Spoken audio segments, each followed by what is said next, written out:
Dad! Dad! Jack, the last thing your father left behind is this. What does this symbol mean? The Eye of the Gods. It has the power to change the world or destroy it. Looking for your father? Leave your life here first. Chapter 3: The Desert Trek. The first rays of the morning sun shone down on the streets of the small town. Jack, Danny, and Sadie stood at the crossroads outside the town, all set to start their journey to the Eye of the Gods. The horses had been carefully chosen, and the supplies were all loaded up. But a sense of unease hovered over each of them. Are you really certain this is the right path? These markings look super unclear. Danny said, seated on his horse and eyeing the map in Jack's hand. Jack nodded. This is the only clue my dad left. I know he wouldn't let us down. Sadie studied the map thoughtfully. These symbols are really ancient. They might be pointing to the ruins of an abandoned Native American tribe. Anyway, we've got no choice but to keep going. Time's running out. Jack urged. The three of them spurred their horses and left the town. Ahead lay a vast desert, with sand swirling everywhere, and the distant horizon seemed as if it would never be reached. The blazing sun baked the earth, and a searing heat wave filled the air.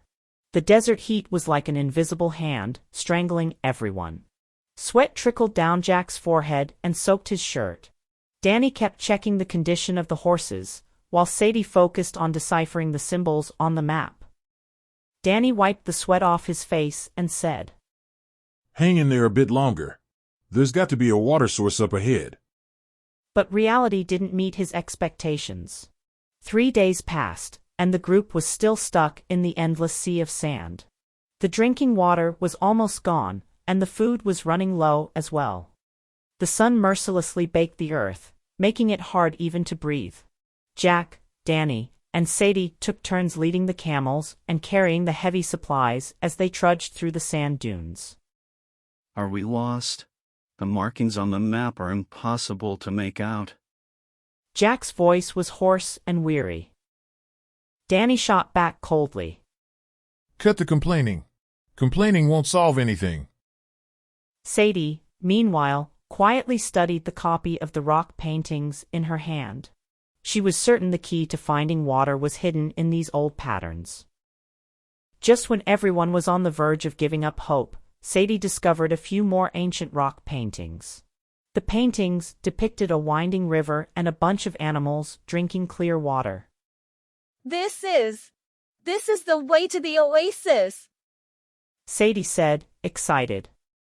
Jack and Danny looked at each other, and a glimmer of hope appeared in their eyes. You serious? Jack asked. I'm positive. We've got to follow the direction in the paintings, Sadie said firmly. The three adjusted their course and moved forward in the direction the rock paintings indicated. After some searching, the expedition team finally found a natural spring in a hidden canyon. Thank goodness! Jack dropped to his knees and scooped up the cool spring water to drink. But just as they were about to unload their gear and take a break, gunshots rang out, shattering the peace. Ambush! Danny quickly yanked on his horse's reins and pulled out his revolver. Jack saw several bounty hunters peeking out from behind the rocks. Their leader was none other than Ezra Blackwood. Hand over the map, or you're gonna be stuck here for good.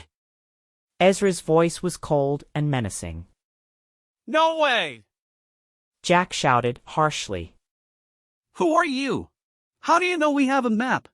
Who sent you? Jack demanded, pointing his pistol at them. A sneer spread across Ezra's face. You don't know me, but I know you, especially your old man. Ezra's eyes turned dark. But more importantly, your dad owes me big time. My dad? Do you know where he is? Jack's voice trembled. Ezra's face twisted. Do you know what kind of guy Solomon Rivers is? He double-crossed me. He stole what was mine. What thing? Jack's voice got louder. Want to know? Then give me the map. Ezra shouted as he pulled out his pistol and started shooting. The expedition team scattered quickly, and a fierce gunfight broke out. Danny showed off his amazing shooting skills and took down 2 bounty hunters in a row.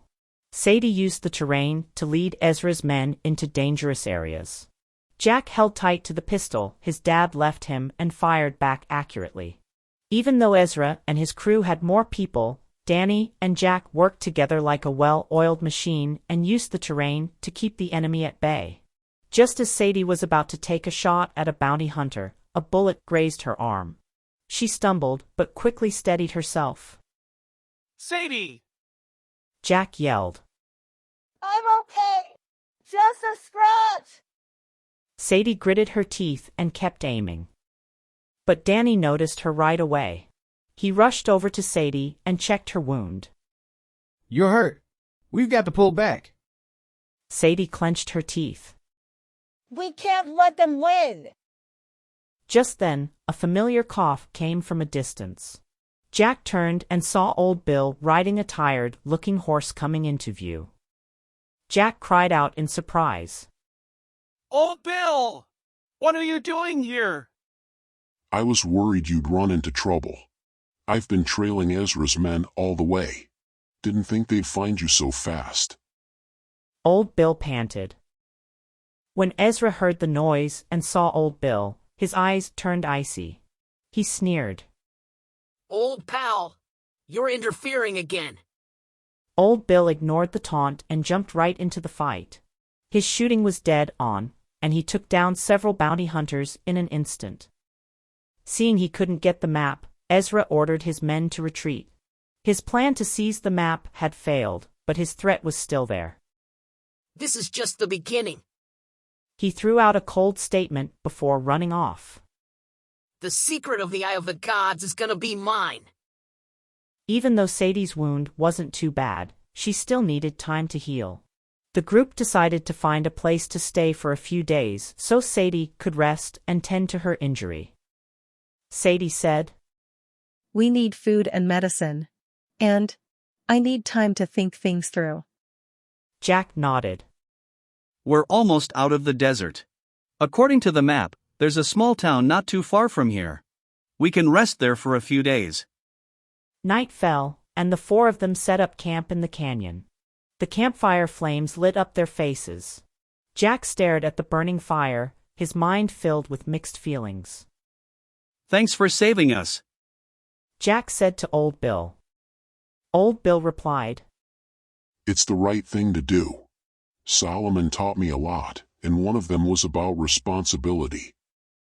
Do you know why Ezra's doing this? Sadie asked. Old Bill was quiet for a moment. Ezra's always hated Solomon. He thinks Solomon stole something that should have been his. What should have been his? Jack asked, confused. Old Bill said in a low voice. A secret. A secret that could change everything. Old Bill fell silent for a bit, and a complex look flashed in his eyes. His voice was low and rough. Over 20 years back, Ezra and I were real tight. We lived in a small town down south. Man, that place had some of the prettiest farmland you ever saw. We used to ride horses together, go hunting, and practice our shooting. Looking back, those were the days, for sure. But then, things took a turn. Old Bill let out a sigh. We were young and full of ourselves, you know? Always looking for a chance to prove ourselves. So, we joined this outfit called the Black Hawk Hunters. At first, we thought it was just a regular bunch of bounty hunters. But before long, I realized they didn't give a hoot about the rules. They'd even go after the old, the weak, women, and kids. They were nothing but a gang of crooks. That's when Ezra started to change. He turned real mean. Old Bill's voice was tinged with regret. It was like some dark thing took hold of him. One time, we got a job to rob a group of rich merchants. But when we got there and started the fight, we found out they weren't merchants at all. They were an army officer and his crew. And when we opened their chest, there wasn't no money or jewels in there. Just a mysterious map, a stone with some old-looking symbols on it, and a funny-shaped wooden handle. Right then, the government's reinforcements showed up and surrounded us. To get away, Ezra, another guy, and I each grabbed one of those things and made a break for it. We managed to escape, but we were all beat up pretty bad. On the run, I passed out. Next thing I knew, I woke up in a little log cabin in the woods. It was your dad, Solomon Rivers, who saved us. While we were healing up, Ezra and I became friends with Solomon. We went hunting together, rode around the woods. It was like being young and carefree all over again. But it didn't last. One day, a traveling merchant came through with some news. A colonel had been robbed, and get this, the eye of the gods he'd gotten from the Native Americans was gone. Word was, the government was offering 3 crates of gold as a reward. I knew Ezra would be all over that. To keep him from going back to his old, violent ways, Ezra and I made a deal. We each hid the thing we took in a place the other didn't know. I chucked the rune stone into a nearby lake, and Ezra stashed the map deep in the woods. I thought that would be the end of it. But then, I noticed Ezra sneaking out every night. I figured he was looking for the rune stone, but I didn't think much of it. I mean, that lake was huge. There was no way he'd find it. But one morning, he was just gone. His horse and his gear, too. I knew right then he'd found that stone. But Solomon, he seemed to know what was coming. He followed Ezra and swapped out the map Ezra had hidden. So, all Ezra got was a phony map. To get to the bottom of the Eye of the Gods mystery, Solomon and I decided to come to this little western town. We were gonna keep an eye out for Ezra and also dig into the Native American secrets. A few years back, Ezra showed up around here with his bounty hunting gang. We've run into each other a few times while we were keeping the peace in this town. But we never had a big fight. Until now. They had the nerve to rob the police station. I bet Ezra found out the map was fake. He probably thinks Solomon double-crossed him and he's out for revenge. After hearing Old Bill's story, Jack was stunned. He was quiet for a long time, his heart full of shock, sadness, and anger. So, Dad knew all this was gonna happen. Yeah. Old Bill nodded. He was always trying to keep Ezra from going down the wrong road. But he knew that once some folks get caught up in the dark, there's no turning back. The next morning, the expedition team set off on a new journey. After a long, tough slog through the desert, they finally reached the little town marked on the map at dusk. The setting sun cast a warm glow over the town's rooftops, making it seem like a friendly place, but looks can be deceiving. As they got closer, Jack felt a funny feeling in his gut. The town streets weren't empty like he expected. There was loud laughter, drunk guys yelling, and the sound of dice rolling. The taverns and casinos on either side of the street were lit up like a Christmas tree, and the air stank of booze, tobacco, and dust. Danny spoke in a low voice, his eyes scanning the area. This place is off. How can it be this rowdy way out here on the edge of the desert? Maybe they're having a party or something. Sadie said, thinking it over. Jack nodded. Well, either way, we need to find a place to stay. They walked into an inn called The Cell. The second they opened the door, the noise stopped dead. Dozens of eyes turned their way, like a pack of wolves sizing up their prey. The air was thick with tension. The inside of the inn was rough-looking. The walls were covered with hunting knives, jugs of booze, and all kinds of strange trinkets.